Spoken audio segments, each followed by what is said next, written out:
Assalamualaikum warahmatullahi wabarakatuh. Saya Anissa Proboasih Setiorini, NPM 19.1013 kelas F. Saya di sini akan mengerjakan tugas hukum Islam tentang pengertian hukum Islam, yaitu yang biasa disebut fikmu amalah.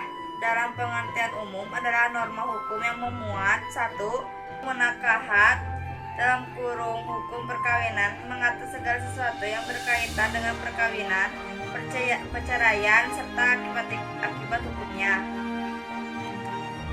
2. Wirasah atau faraid, hukum pewarisan, mengatur segala persoalan yang berhubungan dengan pewaris, ahli waris, harta peninggalan, harta warisan, serta bagian harta warisan.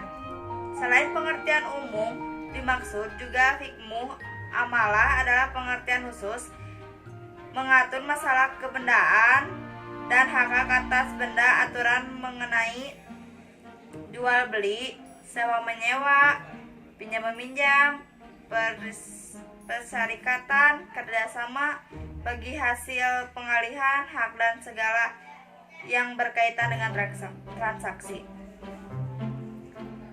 Dari pengertian di atas dapat diketahui dan dipahami bahwa segala yang berkaitan dengan hukum perkawinan, kewarisan, dan pengaturan masalah kebendaan dan hak-hak atas benda, aturan jual beli, sewa menyewa, minjam meminjam, persyarikatan, kerjasama, bagi hasil pengalihan hak, dan segala yang berkaitan dengan transaksi.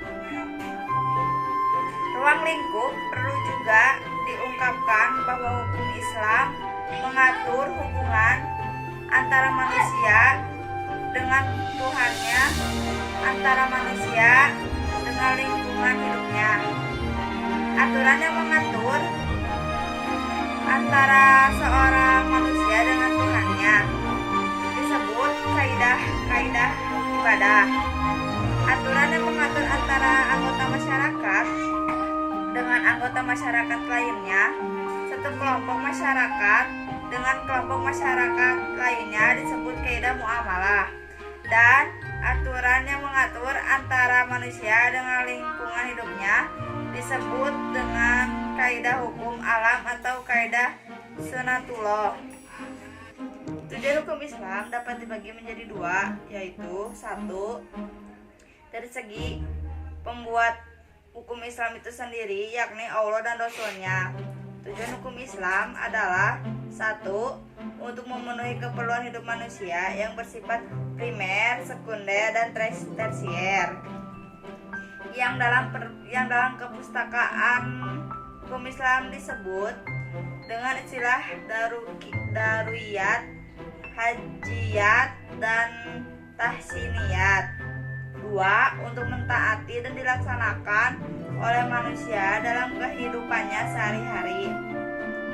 Supaya dapat ditaati dan dilaksanakan dengan baik dan benar, manusia wajib meningkatkan kemampuannya untuk yang ketiga, dapat ditaati dan dilaksanakan dengan baik dan benar, manusia wajib meningkatkan kemampuannya untuk memahami hukum Islam dengan mempelajari usul al-fiqh, yakni dasar pembentukan dan pemahaman hukum Islam sebagai teknologinya. 2. Dari segi manusia yang menjadi pelaku dan pelaksanaan hukum Islam disebut tujuan hukum Islam adalah untuk mencapai kehidupan yang berbahagia dan sejahtera.